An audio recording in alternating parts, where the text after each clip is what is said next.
አሰላሙ አለይኩም ረህመቱላሂ ወበረካቱ። ውድና የተከበራችሁ የቻናሌ ተከታታይ ቤተሰቦቼ እንደምን አላችሁ? ከኔ ጋር አልሐምዱሊላህ። ሰላማችሁ ብዝት ትረፍ ይበል። አገራችንን ኢቶን ሰላም ያደርግልን። ከድንገተኛ አደጋ ሁላችሁንም አላህ ይጠብቃችሁ። እውነት ለመናገር ዳውድ ወንድሜ በጣም ነው ያዘንኩት ማለት ነው። ይከብዳል። ሱብሃንአላህ የእሳት ቃጠሎ በጣም ከባድ ነው። ምንም ነገር የሚመርጠው የሚተወው ነገር የለም። እናቴ ትላለች ከሌባ ከእሳት ሌባ ይሻላል ትላለች። ሌባ በድንገት ይገባና እጁ ላይ ያገኘውን ነው ይዞ የሚጠፋው ማለት ነው። ገባችሁ አይደለም? ያው ቶቶሎ ብሎ ሰርቆ ይሮጣል ነፍሱን ለማዳን ማለት ነው። እንዳጋጣሚ ግን እሳት ምንም ነገር የሚተወው ነገር የለም። እሳት ተፈጥሯ ሰውን ትበላለች፣ ሁሉን ነገር በቃ ይበላል ማለት ነው። እና ወንድማችን ዳውድን እና ሰኪና በስደት ነበር እንደኛው በስደት ሀገር የኖሩት። ሀገርም ሲገቡ ያው እሱም ያው ታውቃላችሁ ህገወጥ የሆነ በአረብ ሀገር ላይ መኖር አይቻልም እና አገሩ ላይ ገብቶ ማሻላ ባረከላ ጀማል እና ጀማል ሁሴንን እና እሱን የሚያውቀው ሰው የለም። ማሻላ ባረከላ አገራቸው ገብተው እየሰሩ ነው። ጠንክር ብለው እየሰሩ ነበር። ማሻላ ልጆቻቸውን እያሳደጉ እና ዛሬ ዳውድን ማታ ሳየው እኔ እንጃ በጣም ነው ልቤ ተሰበረ፣ አሳዘነኝ። ግን ለበጎ ነው። በቃ አንድ ነገር ሲመጣ አልሐምዱሊላህ ብሎ ማለፍ ነው። ካላህ ጋር ምን ይደረጋል አይደለም? ምንም ማድረግ አይቻልም። ያን ነገር ግን አልሐምዱሊላህ ለበጎ ነው አላህዬ ይህን ያስክልኝ ለበጎ ነው ብሎ ማለፍ ነው ዋናው ነገር ማለት ነው። እና ካላህ ጋር ምንም አይደረግም። እሱ በኦንላይን እህቶቹ የሚያዙትን እቃ ይጠልባሉ። መጅልስ አረቢ የቤት እቃዎች ሁሉን ነገር ያደርስላቸዋል በትእዛዛቸው። አማናውን ጠብቆ የሚሰራ ልጅ ነው። አስለን ዳውድ በቃ በሸክሉ ታቆታላቸው። የዋህ ደግ ሚስቱም ባለቤቱ ማሻላ ባረከላ። የሰው ልጅ እንደዚህ በሸክሎ ያስታውቃል። እኔ እንጃ ዳውድ የዋህ መልካም ልጅ ነው። መልካምን ሰዎች ደግሞ በአዱኒያ ላይ ፈተና ይበዛባቸዋል። እውነት ለመናገር ፈተና ይበዛባቸዋል እና ሌሊት ላይ ነው እንደዚህ ቃጠሎ የተነሳበት። እንግዲህ ሰው በተኛበት ሰዓት በከሚሴ ላይ እንደዚህ ሲሆን፣ በከሚሴ ከተማ ነው እንደዚህ የሆነበት። ከባድ ነው፣ ይከብዳል። የሰው እቃ አለ ታዞ ቤት ውስጥ ያዘዙት ለቤተሰቦቻቸው። ሮመዳን ነው መጪው። መጅልስ አረቢ ሁሉን ነገር የጠለቡ እህቶች አሉ።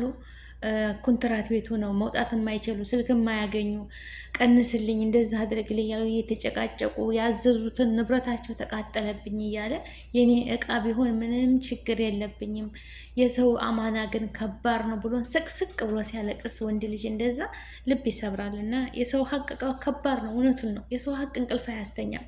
የሰው ሀቅ በጣም እኔ እንጃ። እና ወንድማችን ለበጎ ነው። ያው እንግዲህ አላህ ያመጣው ነገር ለበጎ ነው። የበለጠውን ከዚህ የተሻለውን ርዝቅ አላህ ይወፍቅህ፣ አላህ ይካስህ። ከጭንቅ በኋላ በነገራችን ላይ ከጭንቅ በኋላ ፈረጃ አለ፣ ከለቅሶ በኋላ ደስታ አለ። ወንድማችን አላህ ያስደስትህ፣ አላህ ርዝቅህን ይክፈትልህ። የሰው ሀቅ ደግሞ ሀቃቸውንም እህቶችም ሶብር አድርገው በትዕግስት ያው አደጋ ሲመጣ ሁላችንም ታመጣህበት አምጣ አይመለከተኝም የራስ ጉዳይ እንደዚህ ውጣ ውረድ ማለት የለብንም። ሙሲባ እንዴት እንደሚመጣ እንዴት እንደሚከሰት አይታወቅም እና ያንን ሙሲባ ደግሞ ሁላችንም በሶብር ማለት ነው ያለብን፣ አለበለዚያ ከባድ ነው። እና ልላቸው የፈለግኩት አንድ ሙሲባ ሲመጣ እናንተም በቃ አምጣ ምናምን ማለት የለብንም። አንድ ነገር ሙሲባ በቃ በችግር ላይ ችግር ዑዝር መስጠት አለብን። ይሄ ነገር በእኛ መሞትም አለ መታመም አለ። ይሄ ልጅ ወዱ አይደለም ያደረገውና ገንዘባችንን አምጣ እንደዛ አያገባንም። አንዳንድ እህቶች አለን በነገራችን ላይ ልባችን ረህማ የሌለው አዜነታ የሌለው በቃ ዝም ብለው የራሳቸውን ስሜት ብቻ የሚከተሉ አሉ። እንደዛ መሆን የለብንም። ሙሲባ መጥቶበታል። ያ ሙሲባውን ደግሞ በትዕግስት ነው ማለፍ ያለባቸው እህቶቼ። ኢንሻአላህ የማይስተካከል ነገር የለም። ብዙ የሚወዱት ሰዎችም ብዙ የሚያግዙት ሊኖር ይችላል። በነገራችን ላይ አንድ ሙሲባ ሲመጣ እንዳልኳችሁ ፈረጃውን ይዞ ነው የሚመጣው፣ ብቻውን አይመጣም። ግን ለጊዜው ያ ሰው ይጎዳል፣ ይደናገጣል፣ ያስባል። ብዙ ነገር አለበት። ኪሳራው ብዙ ነው። ገባችሁ አይደል? ኪሳራው ብዙ ነው። ምንም ትርፋማ አይሆንም። እንዳለ ሆኖ ግን ያልፋል። የማያልፍ ነገር የለም። ሁሉም ነገር ያልፋል። የማያልፍለት የሞተ ሰው ብቻ ነው። ሁሉም ነገር ያልፋል። ቀንም ያልፋል። ይቀጥላል። ህይወት ይቀጥላል ማለት ነው። ማንም እንደነበረ አይቆይም። እና ላችሁ የፈለግችሁ ሲመጣ እናንተ በትዕግስትና በሶብር ታገሱት። ወንድማችን ኢንሻአላህ ያው ብዙ ጠለባት አለብኝ እያለ ነው የሚያለቅሰው ያለው። የሰው ሀቅ ነው የሚያስለቅሰኝ። የራሴ ቢሆን ችግር የለብኝም። እንደገና ደግሞ ሌላም ሱቅ እንደዚህ የቤት እቃዎች ይሄን መጅልስ ምናምን መጋዘን ነው የተቃጠለበት። በቃ ለሰዎች የገዛላቸው እቃዎች ናቸው የተቃጠሉበት። ሌላም ደግሞ እንደዚህ እቃ ሱቅ አለው፣ እሱንም ያከፋፍላል። ግን ያ ተርፎልኛል ብሏል እሱ አልሐምዱሊላህ። እና ሌላቸው የፈለግኩት አንድ ሙሲባ ይመጣል። ሙሲባ ቀጠሮ የለውም። ሞትም ቢሆን እኮ ይሆነው ወላሂ፣ ሞትም ቢሆን የሰው ልጅ ይሞታል። በቃ ድንገት ነው የሚመጣ። አሁን ይሄ ነፃነት ወርቅነህ ኢቢኤስ ላይ የቤተሰብ ጨዋታ የሚያቀርበው ልጅ እኔ እንጃ፣ ያው ድንገት ነው። እኔ ሳየው በጣም ነው የደነገጥኩት። በጣም እኔ እንጃ ሞተ ሲሉ በቃ አዱንያ እኔ እንጃ። ብስምላ እንደው ለዚች ኖሮ ሰው ይባላል እንደዚህ ድፍት ብሎ። ግን መልካም ስራ የሰሩ ሰዎች ከቀብር በላይ ናቸው። በቃ ሁልጊዜ አፈር ውስጥ ይሆኑ እንጂ በመልካም ስራቸው እርሜ ልካቸውን ሰው አይራሳቸውም። በመልካም ስነ ምግባራቸው፣ በመልካም አመለካከታቸው ማንም ሰው ሊራሳቸው አይችልም። ሁልጊዜም ስማቸው በኸይር ነገር ይነሳል እና መልካም ነገር ለራስ ነው። ምንም ነገር ቢሆን የሰው ልጅ ሊኖር የሚችለው የከተበልንን ሩሃ እርሜያችንን ነው። ከዛ ውጭ ማለፍም መቆየትም አንችልም። ግን ባለን ነገር በሰው ልጅ መልካም እንሁን፣ መልካም እናስብ፣ መልካም እንናገር፣ መልካም እናስብ ማለት ነው። ብቻ ሁላችንም እኔ ማን ነክቶኝ እኔ እንደዚህ ነኝ እኔ እኮ ራሴን እንደዚህ ሙተከብር አንሆን። ሙተከብሮችን አላህ አይወድም። ሙተከብር ማለት ራስን ከፍ አድርጎ ማየት፣ እኔ ከማን አንሳለሁ እኔ እንደዚህ ነኝ ብለን አንመጻደቅ እና ሶብር አድርጎ ወንድማችን እንግዲህ ዳውድ እኔ በጣም ምስኪን ልጅ ነው። በጣም የዋ ደግ ጎበዝ አንበሳ። እኔ እንጃ ያው መቼም የልጅ አዋቂ ታታሪ በቃ ከምንም የሌለበት ማለት ነው። እና ነገ ጧት ይቀየራል። ያው ሙሲባ ይመጣል። ሙሲባ ሲመጣ ደግሞ መስተጋገዝ በቃ ሶብርን ነው እንጂ በዛ ላይ በቁስል ላይ ቁስል ማድረግ የለብንም።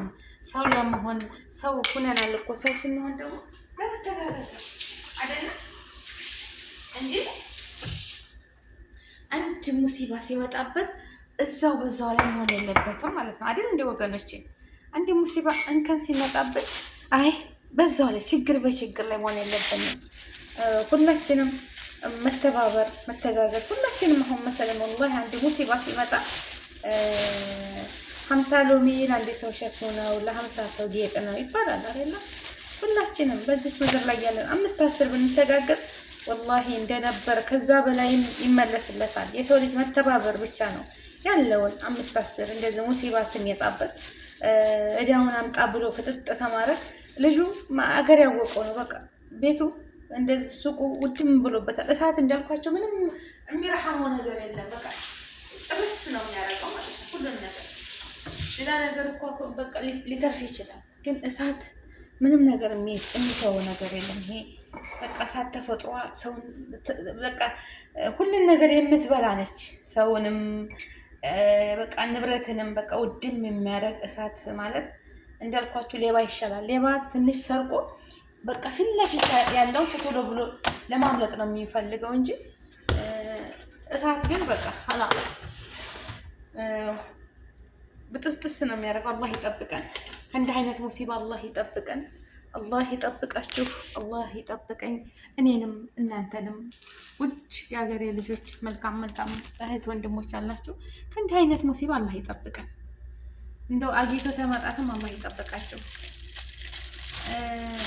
ከጥላቶቻችሁ ፊትም ቁማችሁ እንደው ገባችሁ አይደለም? እንዴት ነው ምን ልበላችሁ? አሁን አንድ ሰው በድሏችሁ ፊትም ቁማችሁ በቃ እንደገና የሆነ ነገር አስገድዷችሁ ይቅር በለኝ ማለት አለ አይደለም? ይቅር መባባል አላህ ይወደዋል። በነገራችን ላይ አፉ መባባል በጣም በሁላችንም በእስልምና በክርስትና አፉ መባባል ይወደዋል። ግን አላህ አይደለም ተገዳችሁ እንደው ከውርደት አላህ ይጠብቃችሁ። ሀቃችሁን አያስወሰድባችሁ፣ የሰው ሀቅም አያስነካባችሁ እና ሁላችንም በያለንበት ዓለም ላይ አላህ ይጠብቀን።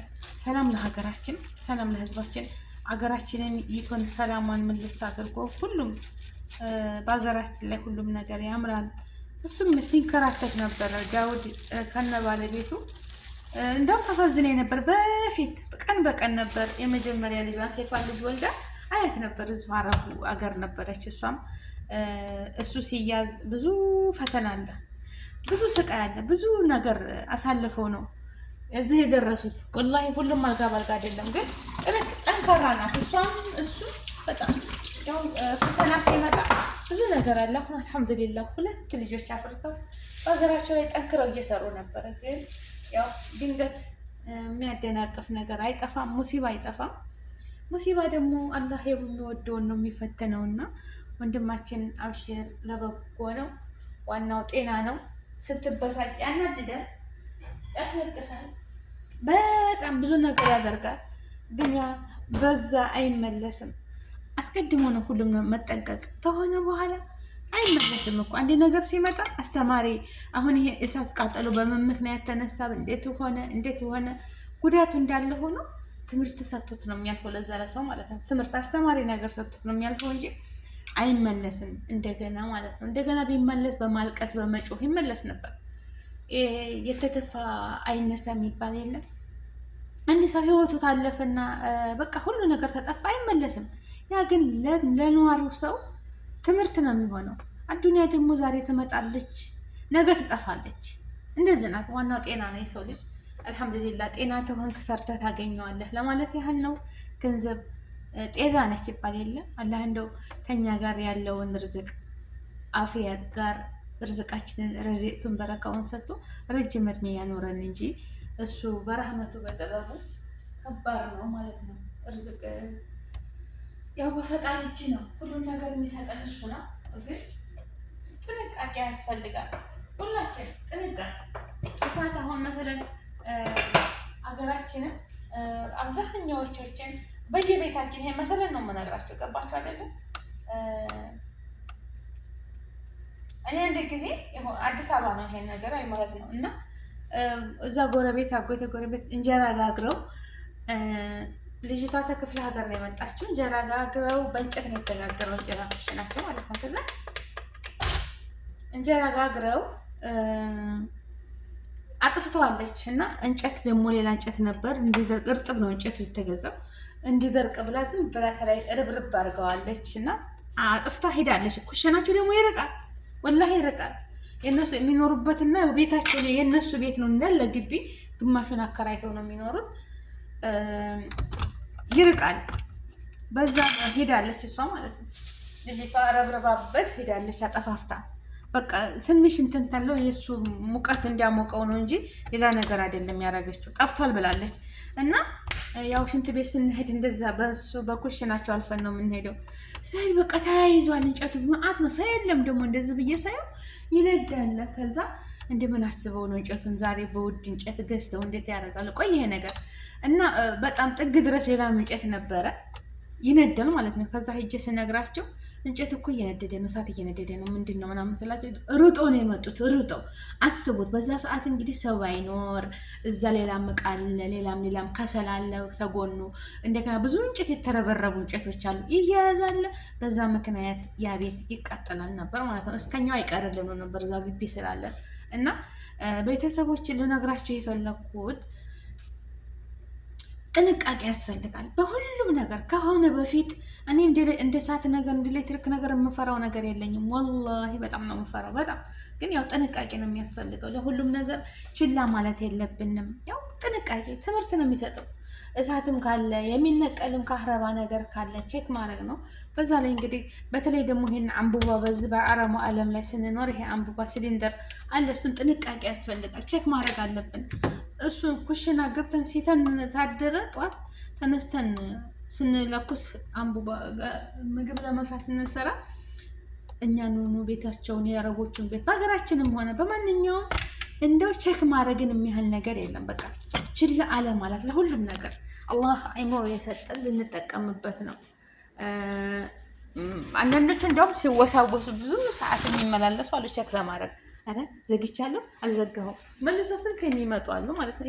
አይጠላም፣ ይሄ አይጠላም። ቼክ ማድረጉ ጥሩ ነው፣ አይጎዳንም ማለት ነው። የሚጎዳ ምንድን ነው? ችላ ማለታቸው የራሱ ጉዳይ ምንም አያመጣም። አይ ተከፍቶ እኮ እያለ አይ ዘግቼዋለሁ በቃ ተውት። ምንም ቼክ ማድረግ ስንፍና አለመኖር ስንፍናችን ነው እንግዲህ ለዛ ድረስ የሚያደርሰን ማለት ነው። እና መስነፍ የለብንም ለምናደርገው ነገር። በዛ ላይ ደግሞ ተጠንቅቀን ለሚመጣው ነገር አልሐምዱሊላህ አላህ የወሰነው ነገር የቀደረው ስለማይቀር ማለት ነው። ለማንኛውም ቤተሰቦቼ፣ እህት ወንድሞቼ አላህ ከእንደዚህ አይነት ሙሲባ አላህ ይጠብቃችሁ፣ አላህ ይጠብቀኝ። ሰርተን የምንጠቀም ያድርገን ያ ረብል ዓለሚን። ወንድማችንን ዳውድን በወጣ እጥፍ ድርብ አድርጎ ይተካልህ ኢንሻአላህ። ገና ልጅ ነህ፣ ብዙ ትሰራለህ፣ ጎበዝ ነህ፣ ታታሪ ነህ እና ደግሞ ተጎበዝም ወንድ ጎበዝ ሴት ያስፈልጋል እና ባለቤትም ጎበዝ ነች። ኢንሻአላህ ነገ ሰርታችሁ ታገኙታላችሁ።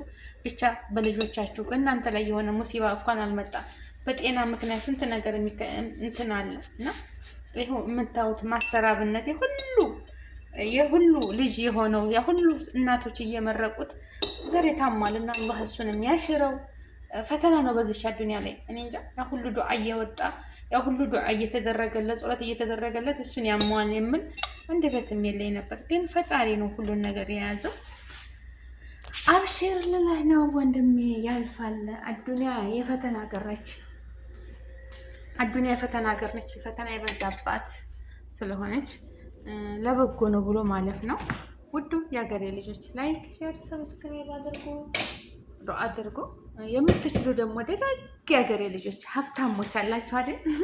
እርዱት። እኛ መሳኪኖች ወላሂ እኛ አረብ ሀገር የምንከራተት የመዳም ቅመሞች ወላሂ ብዙ አሁን ይሄንን ልጅ በቃ ስደት ከሚወጣ አብሽር ማለት ትችላላችሁ። ወላሂ ትቻላል።